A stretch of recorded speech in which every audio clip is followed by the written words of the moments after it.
Thank you. And now we will have our second keynote speaker for today.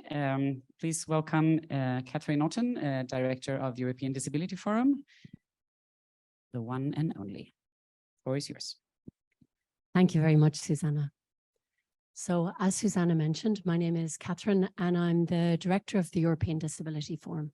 So I'd like to welcome everyone here today to this event that we're organizing together with the International Association of Accessibility Professionals. So a small word about EDF, because I am not accessibility professional, so you can limit your technical questions to me afterwards. So our work in EDF is to advocate for the rights of persons with disabilities towards European Union institutions, policymakers. We advocate for legislation and policies. And then we also work with our members to promote the implementation and monitoring of those policies. We promote the Convention on the Rights of Persons with Disabilities and also at the EU level in all policies and programs, and then also supporting our members at national level on that. So we have a great opportunity in cooperating with IAAP because, of course, what we see when it comes to advocating for an accessibility law, we have many issues with implementation, with transposition, implementation at national level, and then practically, of course, as was mentioned already by Einars, the lack of accessibility professionals available to actually provide the products and services that are needed, not just to be compliant with the legislation, but to make all of the services better. So when I say here, the EDF is representing the users, but we know that the users of accessible technology are not only people with disabilities or older people. Einars himself mentioned using captioning, which everyone uses. So many things that are initially developed to comply with accessibility legislation, they enhance the services and products and everyone starts to use them. So we know this. So the users who benefit from the Web Directive are not only people with disabilities. Generally, it's all users. And that comes when you talk about simplifying, whether it's, news announcements or authentication services. When things are made accessible, they're generally more usable by everybody. So we collaborate with IAAP on events, so to bring together stakeholders, because we need to work together on implementation. But we also work ad hoc on important issues, such as overlays. And we also benefit from the cooperation with IAAP in the sense of providing capacity building and training to EDF members. We had one recent, really well attended, because while persons with disabilities in their organizations, they're not providing usually accessibility services. They're sometimes providing audits, but we also have to make accessible websites and accessible communications and accessible newsletters. And that's not always self-evident for small organizations to do. So for example, an organization that's really got expertise in mental health don't necessarily have the skills in-house to make a newsletter that would be fully accessible for blind and partially sighted people or people who are hard of hearing. So we also have to learn, and we benefit from cooperation with IAAP on that. So we already mentioned that we're here for the anniversary, and on the 23rd of September in 2020, all public sector bodies' websites had to be accessible. And today we see that that is still not the case, of course, in Europe. Much has been achieved. And today is a day to celebrate. But as we know, there's still a lot of work to be done. So we have a lot of work to do in the European Disability Forum, but also our members at national level. But also every one of us. So as individuals, as professionals, as citizens, to ensure that everyone in Europe and beyond can access online content and services on an equal basis with others, because we're all producing online content privately and also in our organizations. And so the agenda shows us today that there's a whole range of issues that we need to learn about and a whole range of issues related to public sector websites accessibility that needs to be further studied and improved. So I want to take you back to September 20, when we carried out a small survey of persons with disabilities. And while the survey was small, we had responses from 19 member states. And one of the key findings was that 8 in 10 individuals who responded told us they had problems accessing services and information online. Many also found it difficult to complain about their experience, and most who did complain didn't get responses. Now, Einar's already mentioned earlier the European Commission study called E-Government Benchmark 2022, and he mentioned a new one coming up in 2023. He also said it wasn't completely comprehensive monitoring, but it would give an indication of progress. So he showed where there was already some deficiencies. So it stated that only 16% of websites currently meet selected criteria. And the hope is that by measuring these features over time, we will see progress. So it gives an indication. What I also want to mention that's very positive is that accessibility is coming out of a silo and is being part of more general assessments of e-government services, because it's important that it's in the thinking of all the development and monitoring of these services. Because as we know, many things are now simply impossible to do without using the e-services. They're now not an option of doing things. They're often becoming the first way that you can access, make appointments and carry out all your citizen duties. So I would like to remind everyone that, so Einar has mentioned that the European Union has ratified the Convention on the Rights of Persons with Disabilities. Actually, also now every single EU member state has too. So in the past, we had some gaps. So we had some countries that were slow, such as my own Ireland, but now we have the EU and all member states. And we see that now referenced in all new legislation being published. This is something very positive. Einar's mentioned the integration of the digital wallet with the accessibility features as described in the Accessibility Act. We see also the reference to the convention at the EU level and at national level, strengthening our arguments. And we see all of them brought together on the 6th of September when the European Commission published its proposal for an EU disability card. It will be in a hard copy and it will be in electronic format. It will be integrated with the upcoming wallet, and it will also use the accessibility requirements as described in the Accessibility Act. So we're in a momentum that the Web Directive was one of those first pillars of. So I'm trying, because Einars and I were very harmonious, so I'm trying not to repeat anything that he has said already. So the right to access information online underpins many of the other rights that we campaign for in EDF.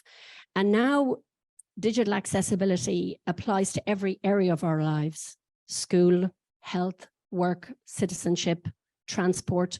All of us, just to get here today to this venue, which is very beautiful, but not easy to find without technology. We used, in many cases, accessible online technology to get here.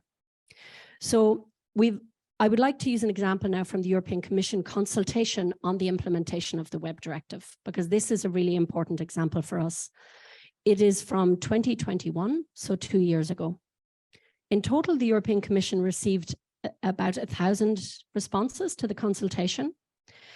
They had decided to provide a standard format and an easy-to-read format for the consultation. The easy-to-read survey attracted more than twice as many responses as the standard survey.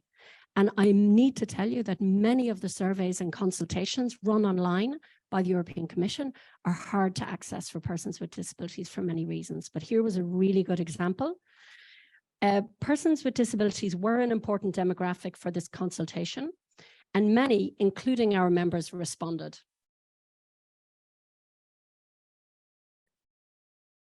So nearly 40% of all respondents to both surveys considered themselves persons with disabilities. About 80% of respondents with disabilities replied to the Easy Read survey. So these views, which the standard survey alone would have missed in all likelihood, and these are the people who really needed to be surveyed. But the results show that many respondents who picked the easy to read format were not respondents with disabilities. They just preferred this format to respond. Imagine I ask you, would you like to fill in this long, complicated survey, which is going to take you a half an hour and it's going to be very hard to log into?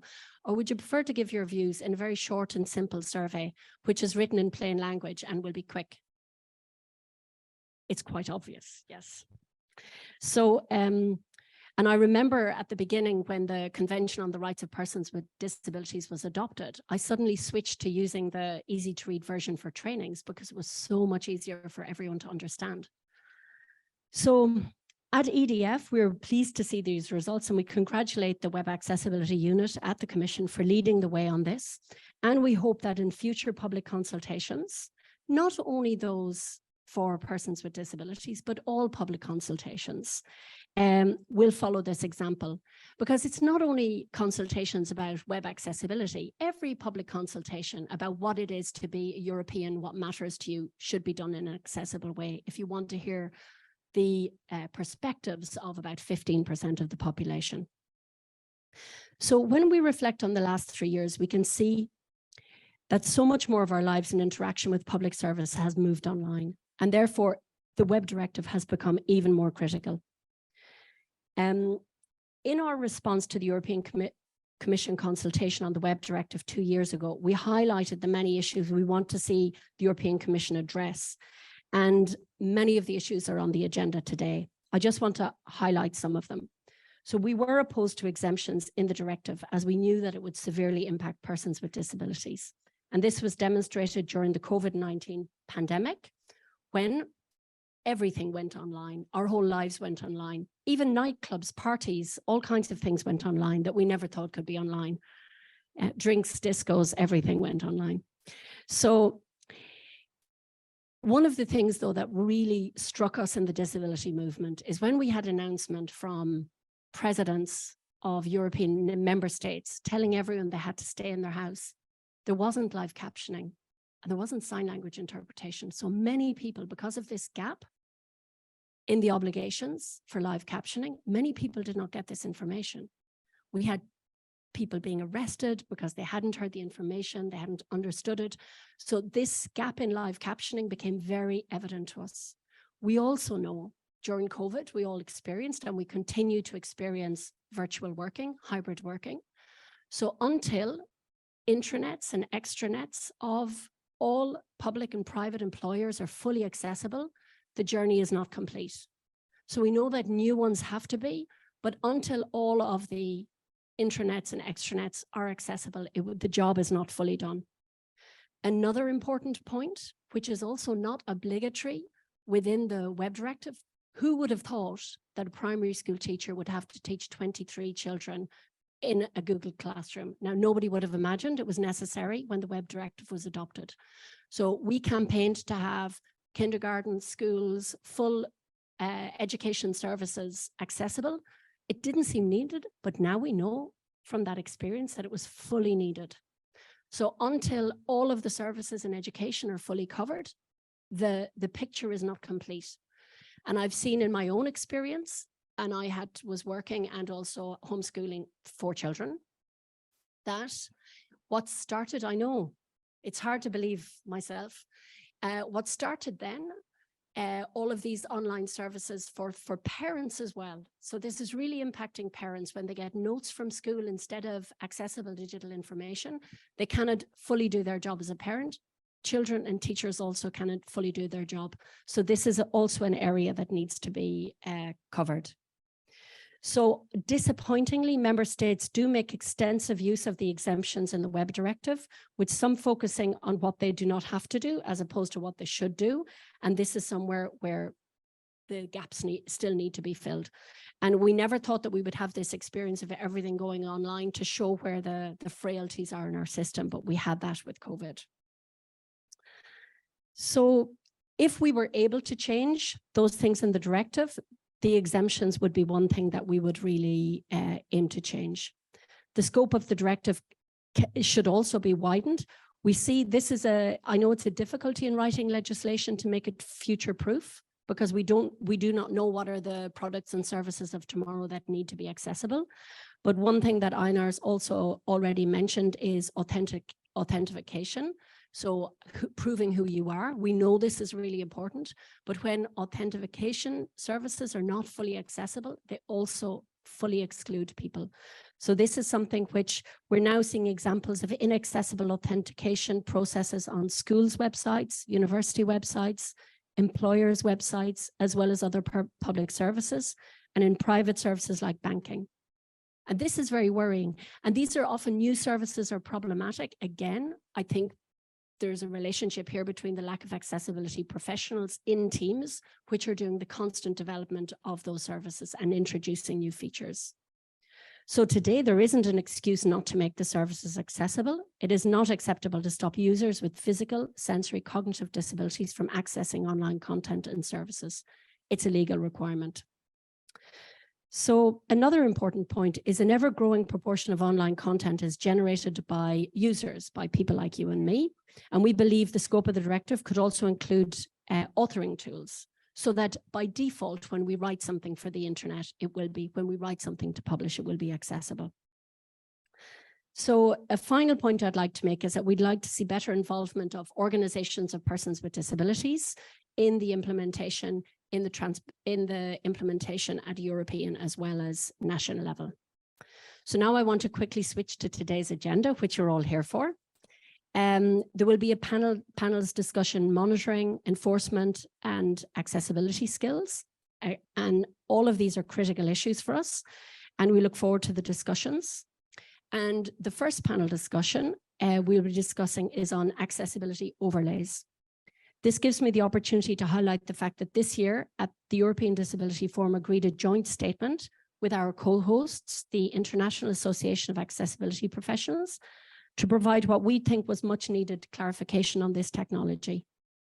We will post a link to the joint statement in the chat box. It might already be happening by magic. An accessibility overlay is a technology that enables people to change the way online content looks. While this can help some people, similar features are already available in today's browsers and devices. And unfortunately, accessibility overlays can create significant accessibility barriers for people who use assistive technology. What is a major concern for us is that many public and private online services are now using accessibility overlays instead of fixing their website to ensure that it complies with accessibility laws, such as the Web Directive and digital accessibility standards. Our objective with the joint statement we issued is to ensure that people who are not digital accessibility experts understand what this technology can do and what the technology cannot and does not do. So you're very welcome to read the statement as we will post it. We strongly advise public and private sector buyers of technology to actively engage with digital accessibility experts and professionals and with persons with disabilities and their representative organizations to understand user needs and also how these needs can be met. So our opinion is that overlays do not make the website accessible or compliant with European accessibility legislation. They do not constitute an acceptable alternative or substitute for fixing the website itself. So I'm really looking forward to this panel discussion today, which will go in further detail on it. And that was the end of what I wanted to say. I don't know if there are any questions, Susanna. So thank you, Catherine. Maybe applause.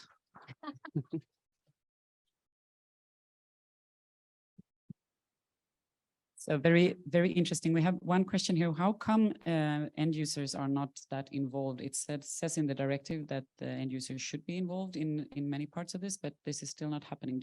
What's in your view the reason why we still not see kind of enough end users? Okay, this is a very good question, and maybe I can put the perspective of the DPOs, the disabled persons organizations. It might be also interesting to see from the Commission if they have ideas also on how this can be enhanced. So one issue is when it's not explicitly stated, and often it's not explicitly stated in certain legislation, they say in collaboration with persons with disabilities, and then sometimes the organizations will receive a communique or an information, they will be sent something, and that's considered to be consultation. Or in the general sense, not on the Web Directive, in the general sense, we will sometimes get something 1 or 2 days before it's published, and there is no time actually to even read something properly. So in policy making, this is often happening.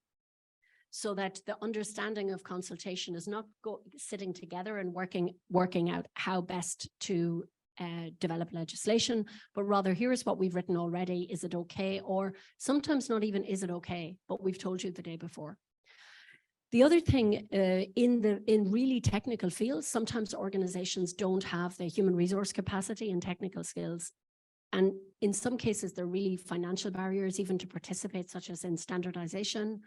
So I think that in order to ensure the good participation, you need to have resources available for organizations or persons with disabilities, to have staff to prepare, to be involved in things like standardization, which are very technical. At the EU level, there is a program called the SERVE program. It's Citizenship, Equality, Rights and Values. And through this, the European Commission funds equality organizations, amongst which is EDF. So EDF, we have staff who can participate and be involved, but this is not the case for all organizations in different, you see the level of resourcing of disability movement is very patchy. So sometimes you will be, and also sometimes what is considered a regular amount of involvement, sometimes you go along and there's, 9 people from industry and 1 person from an organization who, isn't supported by a team. And so resourcing, I think a framework for structured dialogue are often lacking. Okay, thank you. Do we have a question from the live audience? Just looking. I'm also okay with no question. Yeah, I'm just trying to read because they came in at the same time as I listened to you. This is too long for me to read in one go. So no, I think that is more or less it then. So yeah, so let me ask you, what are you hoping for the future? What is the next big policy thing? I mean, Alejandro Moledo, yes, your deputy, told me that the Web Accessibility Directive was his first policy love. I thought that was so nicely spoken of him. What is the next step? What are you now waiting for from the? Well, you never forget your first love. So I guess that that will remain very close to his heart. But right now, today, he's working on what is certainly a first love for many others. Mm-hmm. So now is an important time. It's now September and we have European elections next June. That means there's a big period of energetic work on behalf of the current policymakers to finish things and get things complete that were promised. And so in relation to, Einar's already mentioned the European Disability Rights Strategy.